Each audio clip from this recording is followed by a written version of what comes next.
हम अक्सर देखते हैं कि जहां एक व्यक्ति हमेशा रोगग्रस्त रहता है, वहीं दूसरा व्यक्ति कभी बीमार होता ही नहीं दिखता। क्या हमारे कर्म ये निश्चित करते हैं कि कौन स्वस्थ रहेगा और किसको रोग सताएंगे? प्रश्न। सद्गुरु, हर दिन मैं अपने चारों ओर बहुत रोग और पीड़ा देखता हूं। कई बार यह बात मुझे बहुत परेशान करती है कि किसी मनुष्य को इस तरह के कष्ट होते ही क्यों है। ये बहुत ही अकारण अविवेकी लगता है कि एक मनुष्य का स्वास्थ्य बहुत अच्छा रहता है जबकि दूसरा मनुष्य खराब स्वास्थ्य से पीड़ित रहता है। क्या आप बता सकते हैं कि रोग क्यों होता है? ये क्या है और कहां से आता है? सद्गुरु कहते हैं, रोग के कई सारे पहलू हैं। अंग्रेजी शब्द डिजीज का अर्थ है कि आप आराम में नहीं हैं। जब आपके शरीर को पता नहीं चलता कि आराम कैसे करें, तो ऊर्जाएं अस्त व्यस्त हो जाती हैं। उदाहरण के लिए, जब अस्थमा के रोगी ईशा योग कार्यक्रम में आते हैं और ध्यान तथा योग क्रियाएं करना शुरू करते हैं, तो कुछ ही दिनों की क्रिया से बहुत से लोगों का अस्थमा गायब हो जाता है। इसका कारण यह है कि उनकी ऊर्जाएं कुछ दिन क्रिया करने से ही व्यवस्थित होने लगती है। कुछ लोगों का अस्थमा थोड़ा कम हो जाता है। ऐसा इसलिए है क्योंकि उनका अस्थमा सिर्फ अस्त व्यस्त ऊर्जाओं की वजह से नहीं हुआ है। इसके अन्य गहरे कर्म संबंधी कारण भी है। कुछ लोगों को बिल्कुल भी आराम नहीं आता क्योंकि उनका रोग बहुत शक्तिशाली कर्म संबंधी कारणों की वजह से होता है। कुछ ऐसी बाहरी परिस्थितियां भी हो सकती है जो न बदली हो।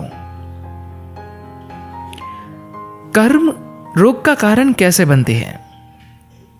एक चीज होती है जिसे प्रारब्ध कहते हैं, जो आपके इस जीवन के लिए आवंटित कर्मों का हिस्सा है। प्रारब्ध कर्म आपके शरीर, मन और अनुभूतियों पर दर्ज रहते हैं, परंतु आज की ऊर्जाओं पर यह सबसे अधिक गहरे रूप से दर्ज होते हैं।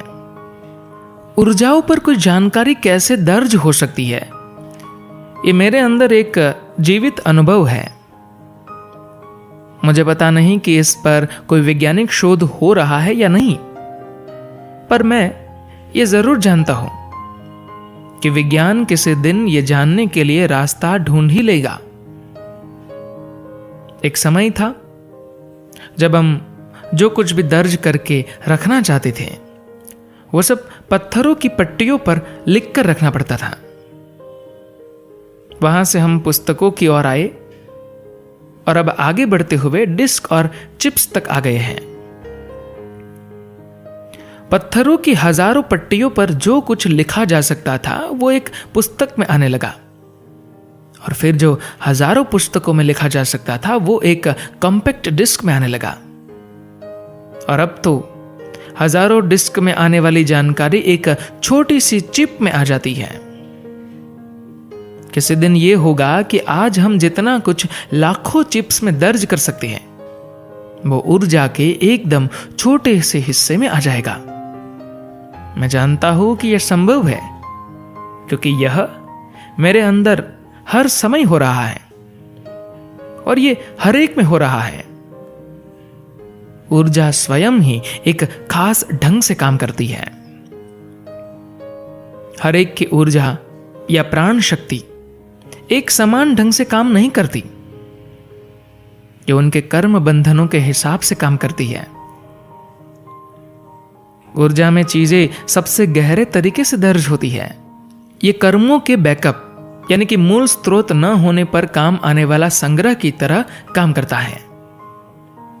आपका मन समाप्त हो जाए तो भी ये शरीर में रहती है, और शरीर समाप्त हो जाए तो ये ऊर्जा में रहती है। ऊर्जा का आवंटन होता है। इसमें बहुत सारी जटिलताएं हैं, पर यदि सरल शब्दों में कहें तो ऊर्जा का कुछ हिस्सा कार्य करने के लिए होता है। कुछ आपकी भावनाओं के लिए, कुछ विचार प्रक्रिया के लिए, और एक अन्य आपके अंदर के अनुभवों के आयामों के लिए। जिस तरह से लोग आज जी रहे हैं, उनकी भावनाएं पूरी तरह से व्यक्त नहीं हो पा रही। ऊर्जा का वह भाग जो दबी हुई अव्यक्त भावनाएं हैं, वो कुछ और नहीं बना सकती।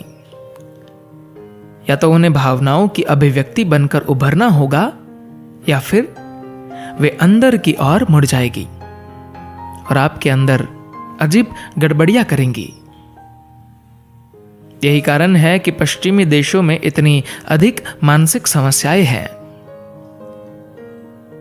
ये कहा जाता है कि हर 3 अमेरिकन में से एक किसी न किसी प्रकार की मानसिक बीमारी का शिकार है।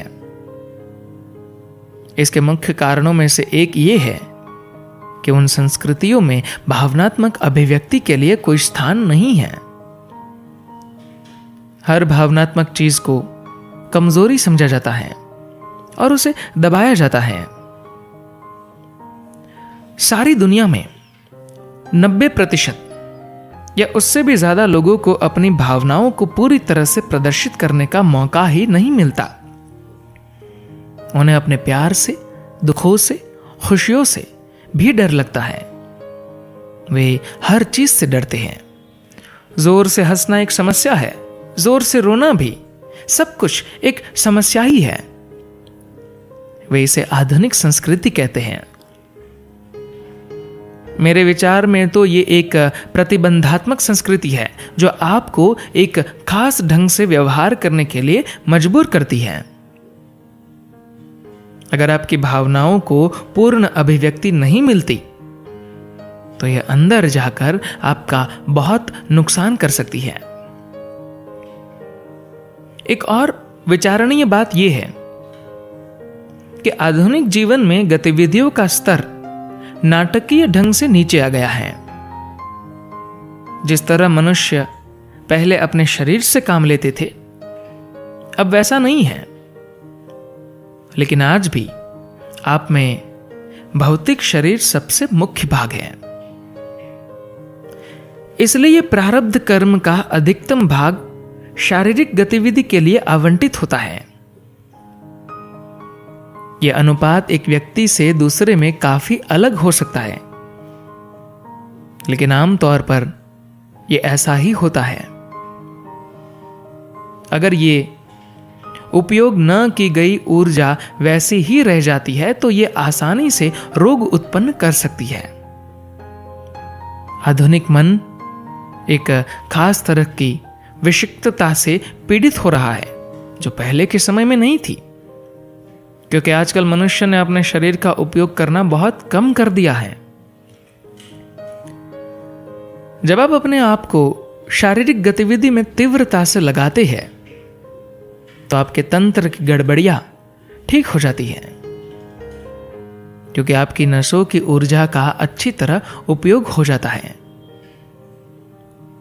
लेकिन पहले के किसी भी समय की तुलना में आज का आधुनिक मनुष्य ज्यादा निष्क्रिय एवं विक्षिप्त हो गया है। आज समाज में यह सामान्य बात हो गई है कि प्रत्येक व्यक्ति विक्षिप्तता के किसी न किसी स्तर पर है, और ये सिर्फ इसलिए है कि शारीरिक गतिविधि के लिए आवंटित ऊर्जा का सही उपयोग नहीं हो रहा है। शारीरिक सक्रियता एकदम कम होने के कारण ये ऊर्जा ऐसे ही बंधी हुई पड़ी रहती है। अब देखेंगे कि जो लोग उच्च स्तर की शारीरिक गतिविधि में लगते हैं, जैसे कि पर्वतारोहण जैसी खेलकूद गतिविधि में, वे संतुलन और शांति के एक अलग ही स्तर पर होते हैं, क्योंकि उनकी पूरी शारीरिक गतिविधि का उपयोग होता है। अब देखेंगे कि ऐसे लोग कामुकता तथा भौतिक वासनाओं में ज्यादा नहीं फंसते, क्योंकि उनके एक पहलू को पूरी अभिव्यक्ति मिल गई है। इस प्रकार की निष्क्रियता का परिणाम रोग है, और सबसे बढ़कर निष्क्रियता तथा बंधी पड़ी ऊर्जा ही अशांति का कारण बनती है। शरीर में यह अशांति कुछ लोगों में किसी प्रकार के शारीरिक रोग का निर्माण करती है और अन्य में भले ही ये रोग कोई रोग न बनाए, पर वे लोग हर समय अशांत और अस्त व्यस्त होने के कारण आराम की स्थिति में नहीं होते। उनकी ऊर्जाएं हर समय अंदर ही अंदर संघर्ष कर रही होती हैं। वे शांति से बैठ भी नहीं सकते। अगर आप लोगों को ध्यान से देखें तो वे जिस तरह से बैठते या खड़े होते हैं वही दर्शाता है कि वे आराम में नहीं हैं। उन्होंने बस अभ्यास करके एक तरह का सजीलापन सीख लिया है कि कैसे बैठना, खड़े होना या चलना है। पर अगर आप अपनी गतिविधि में आराम की कमी को इस तरह के अभ्यास से दूर करेंगे तो यह संघर्ष आपकी ऊर्जा में समा जाएगा, क्योंकि ये अभिव्यक्त नहीं हो पा रहा। एक ऐसे अलग आयाम में परिवर्तित हो जाता है जहां इसे अभिव्यक्ति मिलती है। यही कारण है कि ऊर्जा अंदर घूम जाने के कारण रोग बना देती है। एक कारण है कि क्यों हमारे ब्रह्मचारी इतनी अधिक गतिविधियों में लगे रहते हैं। कोई भी जो उनकी गतिविधि का स्तर देखेगा उसे आश्चर्य होगा कि ये लोग जो यहां अपनी आध्यात्मिक क्रियाएं करने के लिए आए हैं, दिन के 24 घंटे क्यों काम करते रहते हैं। लोगों को ऐसा लगता है कि आध्यात्मिकता का अर्थ पेड़ के नीचे बैठना और आधी नींद में रहने जैसा कुछ है, मगर ऐसा नहीं है। उनका कामकाज उनके आध्यात्मिक विकास का एक भाग है। इसका कारण यह है कि मैं चाहता हूं कि वे अपने प्रारब्ध कर्म के लिए आवंटित ऊर्जा को एक निश्चित समय में, मान लीजिए 5 वर्षों में पूरी तरह समाप्त कर दे। अगर वे इस तरह कर्म को पूरा कर लेंगे तो फिर उन्हें किसी काम को करने की कोई आवश्यकता नहीं रहेगी। वे काम अपनी मर्जी से करेंगे, मजबूरी में नहीं। फिर अगर उनको सिर्फ बैठे रहने के लिए कहा जाएगा तो वे सहज रूप से बैठे ही रहेंगे। उनको कोई संघर्ष नहीं करना पड़ेगा। यही वह चीज है जो हम उच्चतर स्तर के कार्यक्रमों जैसे भाव स्पंदन और संयमा में करते हैं। शरीर को तोड़ने वाली जबरदस्त शारीरिक गतिविधि के माध्यम से आप गतिविधि के लिए आवंटित ऊर्जा का अपने सामान्य जीवन की तुलना में जल्दी उपयोग कर लेंगे। इससे आपके अंदर शांत बैठने के लिए सही स्थिति बनेगी। फिर ध्यान स्वाभाविक रूप से होगा। लेकिन जब आप में गतिविधियों के लिए आवंटित पर उपयोग न की हुई ऊर्जा होगी तो आप शांति से बैठ नहीं सकेंगे, क्योंकि ऊर्जा कुछ ज्यादा करने का प्रयत्न करेगी। रोग के कुछ अन्य पहलू भी हैं।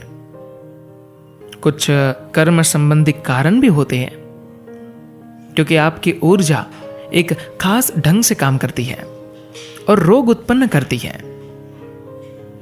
लोग यदि कर्मों के कारण रोगी है तो बात अलग है, पर दुनिया में बहुत सारे लोग ऐसे हैं जिन्हें रोग नहीं होने चाहिए। पहले के किसी भी समय की तुलना में चिकित्सा शास्त्र आज ज्यादा उन्नत, ज्यादा प्रभावशाली है, लेकिन फिर भी लोग रोग मुक्त नहीं हुए हैं। शारीरिक और भावनात्मक ऊर्जाएं दोनों का ही आवंटन ज्यादा होता है, पर उनका सही उपयोग नहीं होता। सिर्फ एक ही ऊर्जा है जो पूरी तरह से उपयोग में लाई जाती है, और वो है मानसिक ऊर्जा, जो विचारों के लिए आवंटित है। उदाहरण के लिए आपके देश के बजट में धन आवंटित किया जाता है, शिक्षा के लिए इतना, विकास के लिए इतना, उद्योग के लिए इतना और ऊर्जा के लिए इतना। मुख्य बड़ा हिस्सा ऊर्जा के लिए आवंटित होता है, और अगर आप इसका उपयोग नहीं करते तो अर्थव्यवस्था को नुकसान होता है। यही सब आपके शरीर में भी हो रहा है। यह अत्यंत महत्वपूर्ण है कि शरीर, मन, भावना और ऊर्जा सही ढंग से काम करें एवं उनका उपयोग हो। सिर्फ तभी जीवन सभी स्तरों पर मजबूती से चलेगा और एक संतुलित, सामंजस्यपूर्ण तरीके से घटित होगा। धन्यवाद।